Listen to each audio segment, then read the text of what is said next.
ಅನಲಿಸ್ Michel ಇವಳ ಮೇಲೆ 67 ಎಕ್ಸೋಸಿಸಮ್ಸ್ ಆಗಿತ್ತು 10 ಮಂತ್ಸ್ ಅಲ್ಲಿ.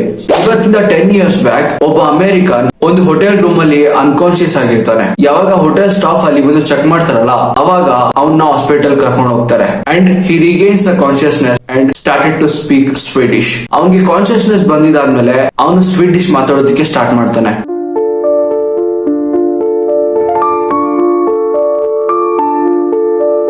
ಅನಲಿಸ್ ಮಿಶೆಲ್ ಇವಳ ಕೇಸು ಇಡೀ ವರ್ಲ್ಡ್ ಅಲ್ಲಿ one of the most bizarre cases of exorcism. Exorcism ಅಲ್ಲಿ ಇವಳ ಕೇಸ್ ಬಂದು ತುಂಬಾ ಅಂದ್ರೆ ತುಂಬಾ ಎಕ್ಸ್ಟ್ರೀಮ್ ಲೆವೆಲ್ ಅಲ್ಲಿ ಇತ್ತು. ಅನಲಿಸ್ ಮಿಶೆಲ್ ಇವಳು 1952 ಅಲ್ಲಿ ಜರ್ಮನಿಯಲ್ಲಿ ಹುಟ್ಟುತ್ತಾಳೆ. ಇವಳಿಗೆ 16 ವರ್ಷ ಇರ್ಬೇಕಾದ್ರೆ ಸಡನ್ ಆಗಿ ಅವಳು ಸ್ಕೂಲ್ ಅಲ್ಲಿ ಅನ್ಕಾನ್ಶಿಯಸ್ ಆಗ್ಬಿಡ್ತಾಳೆ. ಅಂಡ್ ಅವಳು ಮನೆಗೆ ಬರ್ತಾಳೆ. ಈವ್ನಿಂಗ್ ಮಲ್ಗೋದಿಕ್ಕೆ ಹೋಗ್ತಾಳೆ. ಮಲ್ಕೊಂಡಿದ್ದಾದ್ಮೇಲೆ ಮಿಡ್ ನೈಟ್ ಅಲ್ಲಿ ಅವಳು ಸಡನ್ ಆಗಿ ಎದ್ದೋಳ್ತಾಳೆ. ಅಂಡ್ ಶಿ ಫೀಲ್ಸ್ ದಟ್ ಅವಳ ಬಾಡಿ ಮೇಲೆ ಯಾರೋ ವೆಯ್ಟ್ ಆಗ್ತಾ ಇದ್ದಾರೆ. ಅಂಡ್ ಅವಳು ಅಕ್ಕಪಕ್ಕ ನೋಡೋದಕ್ಕೆ ಸ್ಟಾರ್ಟ್ ಮಾಡ್ತಾಳೆ. And then she realise that ಅವಳ ಬೆಡ್ ಅಲ್ಲಿ ಯೂರಿನೇಟ್ ಮಾಡಿರ್ತಾಳೆ. ಅಂಡ್ ಇದಾದ್ಮೇಲೆ ನೆಕ್ಸ್ಟ್ ಫ್ಯೂ ವೀಕ್ಸ್ ವರ್ಗು, ಮಂತ್ಸ್ ವರ್ಗು, ಇಯರ್ಸ್ ವರ್ಗು ಈ ತರ ಏನು ಆಗೋದೇ ಇಲ್ಲ. ಅಂಡ್ a year later, ಒಂದು ವರ್ಷ ಆದ್ಮೇಲೆ 1969 ಅಲ್ಲಿ ದಿಸ್ ಸೇಮ್ ಇನ್ಸಿಡೆಂಟ್ ರಿಪೀಟ್ಸ್. ಇದೇ ಇನ್ಸಿಡೆಂಟ್ ಮತ್ತೆ ರಿಪೀಟ್ ಆಗುತ್ತೆ. ಅಂಡ್ ಈ ಸತಿ Anneliese parents took this very seriously. Anneliese parents ಏನಿದ್ರು ಅವರು ಇದನ್ನ ತುಂಬಾ ಸೀರಿಯಸ್ ಆಗಿ ತಗೊಳ್ತಾರೆ. And they took her to doctor. ಅವಳನ್ನ ಡಾಕ್ಟರ್ ಹತ್ರ ಕರ್ಕೊಂಡು ಹೋಗ್ತಾರೆ. ಯಾವಾಗ ಅನಲಿಸ್ ಪೇರೆಂಟ್ಸ್ ಡಾಕ್ಟರ್ ಹತ್ರ ಹೋಗ್ತಾರಲ್ಲ, ಡಾಕ್ಟರ್ಸ್ ಅಂತೂ ಇವಳಿಗೆ ಏನಾಗಿದೆ, ಇವಳ ಜೊತೆಲಿ ಯಾಕೆ ಆತರ ಆಯ್ತು ಅಂತ ಕಂಡಿಡಿಯಕ್ ಆಗಿಲ್ಲ. ಈವನ್ ದ ನ್ಯೂರೋಲಜಿಸ್ಟ್ ಅವರು ಕೂಡ ಕಂಡಿಡಿಯೋದಕ್ಕೆ ಆಗಿಲ್ಲ. ಬಟ್ a year later, ಒಂದು ವರ್ಷ ಆದ್ಮೇಲೆ ಫೆಬ್ರವರಿ 1970 ಅಲ್ಲಿ ಅವಳಿಗೆ ಟ್ಯೂಬರ್ಕುಲೋಸಿಸ್ ಆಗುತ್ತೆ. ಅಂಡ್ ಅವಳನ್ನ ಹಾಸ್ಪಿಟಲ್ ಅಲ್ಲಿ ಅಡ್ಮಿಟ್ ಮಾಡ್ತಾರೆ. ಈ ಸತಿ ಅವಳು ಹಾಸ್ಪಿಟಲ್ ಅಲ್ಲಿ ಅಡ್ಮಿಟ್ ಆಗಿರ್ಬೇಕಾದ್ರೆ ಅವಳಿಗೆ ತುಂಬಾ ಸ್ಟ್ರೇಂಜ್ ಥಿಂಗ್ಸ್ ಕಾಣಿಸ್ಕೊಳ್ಳೋದಕ್ಕೆ ಸ್ಟಾರ್ಟ್ ಆಗುತ್ತೆ. ಅಂಡ್ ಅವಳಿಗೆ ತುಂಬಾ ಸ್ಟ್ರೇಂಜ್ ವಾಯ್ಸ್ ಕೇಳಿಸೋದಕ್ಕೆ ಸ್ಟಾರ್ಟ್ ಆಗುತ್ತೆ. That voice kept on telling her that you are cursed, you are cursed. ಆ ವಾಯ್ಸ್ ಅವಳಿಗೆ ಪದೇ ಹೇಳ್ತಾ ಇತ್ತು ದಟ್ ನೀನು ಶಾಪಿತ ಅಂತ. ಈ ತರ ಆಗ್ತಾ ಇರ್ಬೇಕಾದ್ರೆ ಡಾಕ್ಟರ್ ಹೇಳ್ತಾರೆ ದಟ್ ಅನಲಿಸ್ ಮಿಶೆಲ್ಗೆ ಟೆಂಪೊರಲ್ ಲೋಬ್ ಎಪಿಲೆಪ್ಸಿ ಆಗಿದೆ ಅಂತ. ಇದರಿಂದ ಅವಳಿಗೆ ಈ ತರ ಎಲ್ಲ ಆಗ್ತಾ ಇದೆ, ಈ ತರ ಸ್ಟ್ರೇಂಜ್ ಥಿಂಗ್ಸ್ ಕಾಣಿಸ್ತಾ ಇದೆ ಅಂತ ಕ್ಲೇಮ್ ಮಾಡ್ತಾರೆ. ಇದೇನು ತುಂಬಾ ರೇರ್ ಡಿಸೀಸ್ ಅಲ್ಲ. ಇಡೀ ಜಗತ್ತಲ್ಲಿ ಆಲ್ಮೋಸ್ಟ್ 50 ಮಿಲಿಯನ್ ಇಂತ ಹೆಚ್ಚು ಜನರಿಗೆ ಈ ತರ ಆಗುತ್ತೆ.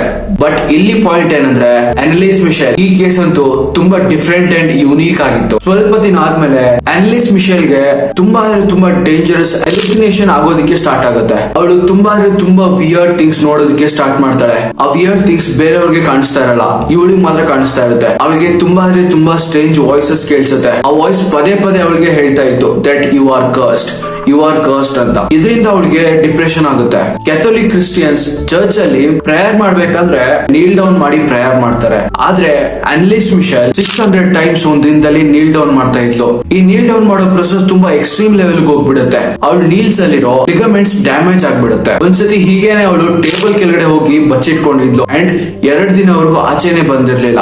ಅಲ್ಲಿ ಕುತ್ಕೊಂಡು ಅವಳು ನಾಯಿ ತರ ಬೊಗಳ್ತಾ ಇದ್ಲು. ಹೀಗೆ ಹೋಗ್ತಾ ಅವಳು ಒಂದು ಸ್ಪೈಡರ್ ನ ತಿಂದ್ಬಿಡ್ತಾಳೆ, ಕೋಲ್ ನ ತಿಂತಾಳೆ. ಅಂಡ್ ಇದ್ರ ಜೊತೆಯಲ್ಲಿ ಅವಳು ಒಂದು ಜೀವಂತ ಪಕ್ಷಿನೇ ತಿಂದ್ಬಿಡ್ತಾಳೆ. ಅವಳ ಪೇರೆಂಟ್ಸ್ ಗೆ ಏನ್ ಮಾಡ್ಬೇಕಂತ ಅರ್ಥ ಆಗ್ತಾ ಇರಲ್ಲ. ಅಂಡ್ ಆ ಕಡೆ ಡಾಕ್ಟರ್ ಕೂಡ ಆನ್ಸರ್ ಮಾಡ್ತಾ ಇರಲ್ಲ. ಸೊ ಅನಲಿಸ್ ಪೇರೆಂಟ್ಸ್ ಅನಲಿಸ್ ನ ಕರ್ಕೊಂಡು ಒಂದು ಬಿಷಪ್ ಹತ್ರ ಹೋಗ್ತಾರೆ. ಅಂಡ್ ದೇ ಸೇ ದಟ್ ಇವಳ ಮೇಲೆ ಎಕ್ಸೋಸಿಸಮ್ ಪರ್ಫಾರ್ಮ್ ಮಾಡಿ. ಬೇಸಿಕಲಿ ಎಕ್ಸೋಸಿಸಮ್ ಯಾಕೆ ಪರ್ಫಾರ್ಮ್ ಮಾಡ್ತಾರೆ ಅಂದ್ರೆ, ಒಂದು ನಾರ್ಮಲ್ ಹ್ಯೂಮನ್ ಬಾಡಿ ಒಳಗಡೆ ಯಾವ್ದಾದ್ರು ಈವಿಲ್ ಸ್ಪಿರಿಟ್ ಆಕ್ಯುಪೈ ಮಾಡ್ಕೊಂಡಿದ್ರೆ ಅದನ್ನ ಹೊರಗಡೆ ತಗೊಂಡ್ ಬರೋದಕ್ಕೆ ಎಕ್ಸೋಸಿಸಮ್ ಪರ್ಫಾರ್ಮ್ ಮಾಡ್ತಾರೆ ರಿಲಿಜಿಯಸ್ ವೇ ಅಲ್ಲಿ. ಅನಲಿಸ್ ಮಿಶೆಲ್ ಬಾಡಿ ಒಳಗಡೆ ಆಲ್ಮೋಸ್ಟ್ 6 ಡಿಮನ್ಸ್ ಇತ್ತು. ಮೊದಲನೇ ಡಿಮನ್ ಬಂದು German dictator Adolf Hitler. And 2ನೇ demon Roman emperor Nero. And 3ನೇ ಡಿಮನ್ ಜೂಡಾಸ್ ಬಂದು ಜೀಸಸ್ ಡಿಸೈಪಲ್ ಆಗಿರ್ತಾನೆ.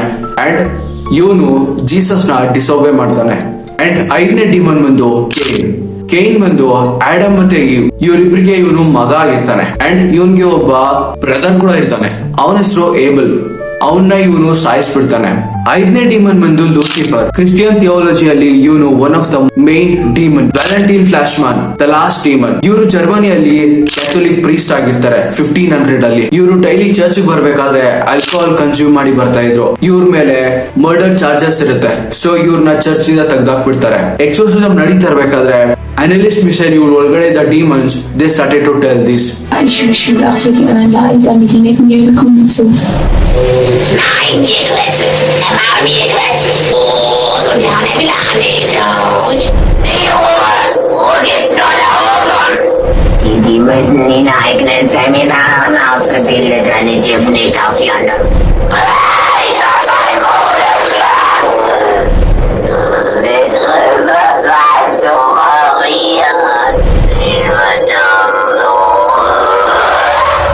ಅನಲಿಸ್ ಮಿಶೆಲ್ 10 ತಿಂಗಳಲ್ಲಿ 67 ಎಕ್ಸೋಸಿಸಮ್ ನ ಸಫರ್ ಮಾಡ್ತಾಳೆ ಅಂಡ್ 67 ಎಕ್ಸೋಸಿಸಮ್ಸ್ ಆದ್ಮೇಲೆ ಅವಳು ಸತ್ತೋಗ್ಬಿಡ್ತಾಳೆ. ಅನಲಿಸ್ ಮಿಶೆಲ್ ಇವಳು ಡೆತ್ ಹಿಂದೆಗಡೆ ಯಾವ್ದೋ ಡೀಮನ್ ಆಗ್ಲಿ ಇಲ್ಲ ನೆಗೆಟಿವ್ ಎನರ್ಜಿ ಆಗ್ಲಿ ಮೈನ್ ರೀಸನ್ ಆಗಿರ್ಲಿಲ್ಲ. ಅವಳು ಡಿಹೈಡ್ರೇಷನ್ ಇಂದ ಸತ್ತೋಗ್ತಾಳೆ. ಸಾಕಷ್ಟು ದಿನ ಅವಳಿಗೆ ಊಟ ನೀರು ಏನಾದ್ರೂ ಏನು ಕೊಟ್ಟೇ ಇರೋಲ್ಲ ಅಂಡ್ ಅವಳ ವೆಯ್ಟ್ ಬಂದು 32 kgs ವರೆಗೂ ಡ್ರಾಪ್ ಆಗಿರುತ್ತೆ. ಆಗ ಈ ನ್ಯೂಸ್ ಆಚೆ ಬರುತ್ತಲ್ಲ, it become the global sensation and ಒಂದು ನ್ಯಾಷನಲ್ ಸ್ಕ್ಯಾಂಡಲ್ ಆಗ್ಬಿಡುತ್ತೆ ಅಂಡ್ ಲಾ ಏಜೆನ್ಸೀಸ್ ಒಳಗಡೆ ಇನ್ವಾಲ್ವ್ ಆಗೋದಕ್ಕೆ ಸ್ಟಾರ್ಟ್ ಆಗುತ್ತೆ.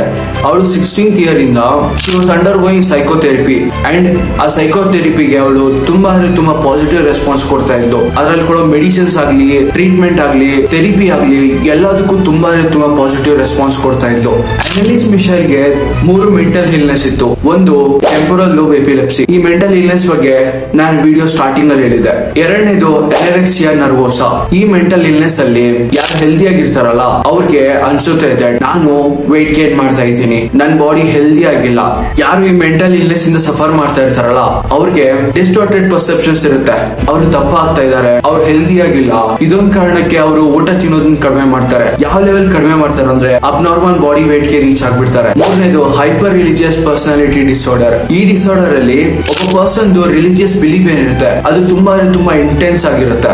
ಇದರಿಂದ ಅವರು ಫಿಸಿಕಲ್ ಎಕ್ಸ್ಪೀರಿಯನ್ಸ್ ನ ರಿಪೋರ್ಟ್ ಮಾಡೋದಕ್ಕೆ ಸ್ಟಾರ್ಟ್ ಮಾಡ್ತಾರೆ. ಈ ತರ ಜನರಿಗೆ ಸ್ಪಿರಿಚುಯಾಲಿಟಿ ಬಗ್ಗೆ ಡಿಲ್ಯೂಷನ್ಸ್ ಆಗೋದಕ್ಕೆ ಸ್ಟಾರ್ಟ್ ಆಗುತ್ತೆ ಅಂಡ್ ಅವರು ಅನ್ಹೋಲಿ ಥಿಂಗ್ಸ್ ಬಗ್ಗೆ ಅಬ್ಸೆಸ್ಡ್ ಆಗ್ಬಿಡ್ತಾರೆ. ಅವ್ರ ಮೈಂಡ್ ಅಲ್ಲಿ ಬರೀ ಇದೇ ಓಡ್ತಾ ಇರುತ್ತೆ. ಅವ್ರು ಮಾಡ್ತಾ ಇರೋ ಆಕ್ಷನ್ಸ್ ಸರಿನೋ ತಪ್ಪು ಅಂತ ಅವ್ರ ಮೈಂಡ್ ಅಲ್ಲಿ ಥಾಟ್ಸ್ ಬರ್ತಾ ಇರುತ್ತೆ. ಅನಲಿಸ್ ಸಾವೇನಿದೆ ಅದರಿಂದ ಇದು ಕೂಡ ಒಂದು ರೀಸನ್ ಆಗಿರುತ್ತೆ. ಅವ್ರ ಪೇರೆಂಟ್ಸ್ ತುಂಬಾ ಎಕ್ಸ್ಟ್ರೀಮ್ ರಿಲಿಜಿಯಸ್ ಆಗಿರ್ತಾರೆ ಅಂಡ್ ಅನಲಿಸ್ ಚೈಲ್ಡ್ಹುಡ್ ತುಂಬಾ ರಿಲಿಜಿಯಸ್ ಆಗಿರುತ್ತೆ ಅಂಡ್ ಅವಳ ಅಪ್ಬ್ರಿಂಗಿಂಗ್ ಕೂಡ ಅಷ್ಟೇ ತುಂಬಾ ರಿಲಿಜಿಯಸ್ ಆಗಿರುತ್ತೆ. ಇದೊಂದು ಕಾರಣಕ್ಕೆ ಅನಲಿಸ್ ಗೆ ಬರೀ ಈ ತರ ಡಿಮನ್ಸ್ ಅಷ್ಟೇ ಗೊತ್ತಿತ್ತು. That demons which is associated with our childhood. ಅವಳ ಚೈಲ್ಡ್ಹುಡ್ ಅಲ್ಲಿ ಟೀಚಿಂಗ್ಸ್ ಇರ್ತಾರ ಅದ್ರ ಜೊತೆಯಲ್ಲಿ ಅಸೋಸಿಯೇಟ್ ಆಗಿರೋ ನೇಮ್ಸ್ ನ ಇವಳು ಡಿಮನ್ ಆಗಿ ರೆಫರ್ ಮಾಡ್ತಾ ಇತ್ತು. ಅದು ಕೈನ್ ಆಗಿರ್ಬೋದು, ಜೂಡಾಸ್ ಆಗಿರ್ಬೋದು, ಹಿಟ್ಲರ್ ಆಗಿರ್ಬೋದು, ರೋಮನ್ ಎಂಪರರ್ ನ್ಯೂರೋ ಆಗಿರ್ಬೋದು. ಇವ್ರ ಬಗ್ಗೆ ಎಲ್ಲ ಇವಳು ಚೈಲ್ಡ್ಹುಡ್ ಅಲ್ಲಿ ತುಂಬಾ ಚೆನ್ನಾಗಿ ತಿಳ್ಕೊಂಡಿದ್ಲು. ಒಂದು ಪ್ರೊಫೆಸರ್ ಹೇಳ್ತಾರೆ ದಟ್ ಅನಲಿಸ್ ಮಿಶೆಲ್ಗೆ ಒಳ್ಳೆ ಟ್ರೀಟ್ಮೆಂಟ್ ಕೊಡ್ಸಿದ್ರೆ ಅವ್ರ ಡೆತ್ ನ ಪ್ರಿವೆಂಟ್ ಮಾಡಿರ್ಬೋದಾಗಿತ್ತು ಅಂತ. ಇದಾದ್ಮೇಲೆ ಅನಲಿಸ್ ಪೇರೆಂಟ್ಸ್ ಮೇಲೆ ಚಾರ್ಜಸ್ ಫೈಲ್ ಆಯ್ತು ಅಂಡ್ ವಿತ್ ದೆಮ್ ಇಬ್ರು ರೋಮನ್ ಕ್ಯಾಥೋಲಿಕ್ ಪ್ರೀಸ್ಟ್ ಮೇಲೆ ಕೂಡ ಚಾರ್ಜಸ್ ಫೈಲ್ ಆಯ್ತು. ಇವತ್ತಿಂದ 10 ವರ್ಷ ಹಿಂದೆ ಒಬ್ಬ ಅಮೆರಿಕನ್ ಒಂದು ಹೋಟೆಲ್ ರೂಮ್ ಅಲ್ಲಿ ಅನ್ಕಾನ್ಶಿಯಸ್ ಸ್ಟೇಟ್ ಅಲ್ಲಿ ಕಾಣಿಸ್ಕೊಳ್ತಾನೆ. ಅವನ್ನ ಹಾಸ್ಪಿಟಲ್ ಕರ್ಕೊಂಡು ಹೋಗ್ತಾರೆ. ಯಾವಾಗ ಅವನಿಗೆ ಕಾನ್ಶಿಯಸ್ ಬರುತ್ತಲ್ಲ ಅವಾಗ ಅವನು ಸ್ವೀಡಿಶ್ ಅಲ್ಲಿ ಮಾತಾಡೋದಕ್ಕೆ ಸ್ಟಾರ್ಟ್ ಮಾಡ್ಕೊಂತಾನೆ ಅಂಡ್ ಯಾವಾಗ ಅವನ ಐಡಿ ಪ್ರೂಫ್ ಡಾಕ್ಯುಮೆಂಟ್ಸ್ ಎಲ್ಲಾನು ಚೆಕ್ ಮಾಡಿದಾಗ they come to know that ಇವನು ಮೈಕಲ್ ಬೋಟ್ರೈಟ್. ಯಾವಾಗ ಇವನ್ನ ಹೆಸರು ಕೇಳ್ತಾರಲ್ಲ ಅವಾಗ ಅವನು ಆನ್ಸರ್ ಮಾಡ್ತಾನೆ ದಟ್ ನನ್ನ ಹೆಸರು ಬಂದು ಜಾನ್ ಅಂತ. ಈ ಇನ್ಸಿಡೆಂಟ್ ಇಂದ there was only one reason. ಅವನು ಅವನ ಲೈಫ್ ಅಲ್ಲಿ ಒಂದ್ ಸ್ವಲ್ಪ ವರ್ಷ ಸ್ವೀಡನ್ ಅಲ್ಲಿ ಸ್ಪೆಂಡ್ ಮಾಡಿರ್ತಾನೆ. ಅದರಿಂದ ಅವನು ಸ್ವೀಡಿಶ್ ಕಲ್ತಿರ್ತಾನೆ ಅಂಡ್ ಅಲ್ಲಿ ಪಬ್ಲಿಕ್ ರೆಕಾರ್ಡ್ಸ್ ನ ಚೆಕ್ ಮಾಡಿದಾಗ ಇದು ಕನ್ಫರ್ಮ್ ಆಗುತ್ತೆ ದಟ್ ಮೈಕಲ್ ಬೋಟ್ರೈಟ್ ಸ್ವೀಡನ್ ಅಲ್ಲಿ 1981 ಇಂದ 2003 ವರೆಗೂ ಸಾಕಷ್ಟು ಟೈಮ್ ಸ್ವೀಡನ್ ಅಲ್ಲಿ ಸ್ಪೆಂಡ್ ಮಾಡ್ತಾ ಇದ್ದ ಅಂತ. ಅಲ್ಲಿರೋ ಸಾಕಷ್ಟು ಜನ ಇನ್ವೆಸ್ಟಿಗೇಷನ್ ಮಾಡಿದಾಗ they come to know that ಅವ್ರಿಗೆ ಒಬ್ಬ ಅಮೆರಿಕನ್ ಗೊತ್ತಿದ್ದ. ಅವನಿಗೆ ಮೆಡಿವಲ್ ಹಿಸ್ಟ್ರಿಯಲ್ಲಿ ತುಂಬಾ ಇಂಟ್ರೆಸ್ಟ್ ಇತ್ತು. ಸ್ವೀಡನ್ ಅಲ್ಲಿ ಟೈಮ್ ಸ್ಪೆಂಡ್ ಮಾಡಿದಾದ್ಮೇಲೆ ಅವನು ಜಪಾನ್ ಶಿಫ್ಟ್ ಆಗ್ತಾನೆ. ಅಲ್ಲಿ ಅವನು ಮದುವೆ ಆಗ್ತಾನೆ ಅಂಡ್ ಅವನಿಗೆ ಒಂದು ಮಗು ಆಗುತ್ತೆ ಅಂಡ್ ಅಲ್ಲಿಂದ ಅವನು ಚೈನಾ ಶಿಫ್ಟ್ ಆಗ್ತಾನೆ. ಅಲ್ಲಿ ಅವನು ಇಂಗ್ಲಿಷ್ ಟೀಚರ್ ಆಗ್ತಾನೆ. ಅಲ್ಲಿ ಇಂಗ್ಲಿಷ್ ಟೀಚ್ ಮಾಡ್ತಾನೆ. ಇದಾದ್ಮೇಲೆ ಅವನು ಕ್ಯಾಲಿಫೋರ್ನಿಯಾ ಮೂವ್ ಆಗ್ತಾನೆ ಅಂಡ್ ಡಾಕ್ಟರ್ ಸೆಡ್ ದಟ್ ಅವನು ಒಂದು ಮೆಂಟಲ್ ಕಂಡೀಷನ್ ಇಂದ ಸಫರ್ ಮಾಡ್ತಾ ಇದ್ದ. That mental condition was dissociative amnesia. ಈ ಕಂಡೀಷನ್ ಅಲ್ಲಿ ಸಾಕಷ್ಟು ಜನ ಅವ್ರ ಪಾಸ್ಟ್ ಇವೆಂಟ್ಸ್ ನ ಕನ್ಫ್ಯೂಸ್ ಮಾಡ್ಕೊಂಡ್ಬಿಡ್ತಾರೆ. ಮೈಕಲ್ ಬೋಟ್ರೈಟ್ ಗೆ ಇಬ್ರು ಹೆಂಡತಿರಿಂದ ಒಂದ್ ಮಗು ಇರುತ್ತೆ. ಯಾವಾಗ ಅವನ್ಗೆ ಅವನ ಹೆಂಡತಿ ಮತ್ತೆ ಮಗು ಬಗ್ಗೆ ಕೇಳ್ತಾರಲ್ಲ ಈ ಕ್ಲೇಮ್ಸ್ ದಟ್ ನಂಗೆ ಏನು ಗೊತ್ತೇ ಇಲ್ಲ ಅಂತ. ಈ ಮೆಂಟಲ್ ಕಂಡೀಷನ್ ಇಂದ ಸಫರ್ ಮಾಡ್ತಾ ಇರೋರು ಅವ್ರ ಆಕ್ಷನ್ಸ್ ಇಂದ ಕಂಪ್ಲೀಟ್ಲಿ ಡಿಟ್ಯಾಚ್ಡ್ ಆಗ್ಬಿಡ್ತಾರೆ ಅಂಡ್ ಅವ್ರನ್ನ ಅವರು ಔಟ್ಸೈಡರ್ ತರ ನೋಡಕ್ ಸ್ಟಾರ್ಟ್ ಮಾಡ್ತಾರೆ. ಈ ತರ ಡಿಸೋಸಿಯೇಷನ್ ನ ಡಿಪರ್ಸನಲೈಸೇಷನ್ ಅಂತ ಕರೀತಾರೆ. ಡಿಸೋಸಿಯೇಷನ್ ಗೆ ಇನ್ನೊಂದು ಸಿಮಿಲರ್ ಆಗಿದೆ, ಅದೇ ಡಿರಿಯಲೈಸೇಷನ್. ಈ ಮೆಂಟಲ್ ಕಂಡೀಷನ್ ಸಫರ್ ಮಾಡ್ತಾ ಇರೋರು ಅವ್ರ ಸುತ್ತಲೂ ಇರೋ ಜನಗಳು ಅವ್ರಿಗೆ ತುಂಬಾ ಅನ್ರಿಯಲ್ ಅನ್ಸ್ತಾರೆ. ಅವ್ರ ಸುತ್ತಲೂ ನಡೀತಿರೋದೆಲ್ಲ ಡ್ರೀಮ್ ಅಂತ ಅನ್ಸುತ್ತೆ. ಅವ್ರಿಗೆ ಟೈಮ್ ಒಂದು ತುಂಬಾ ಫಾಸ್ಟ್ ಆಗಿ ಹೋಗ್ತಾ ಇರುತ್ತೆ, ಇಲ್ಲ ತುಂಬಾ ಸ್ಲೋ ಆಗಿ ಹೋಗ್ತಾ ಇರುತ್ತೆ and this is one of the very serious illness. So this was all about Anneliese Michel and Michael Boatwright. ಈ ಜಗತ್ತಲ್ಲಿ there are so many things which are yet to be discovered. ಈ ಜಗತ್ತಲ್ಲಿ ತುಂಬಾ ವಸ್ತುಗಳಿದೆ, ಅದಿನ್ನ Discover ಆಗಿಲ್ಲ. ಅದರಲ್ಲಿ ಈ positive ಎನರ್ಜಿನೂ ಒಂದು, negative ಎನರ್ಜಿನೂ ಒಂದು.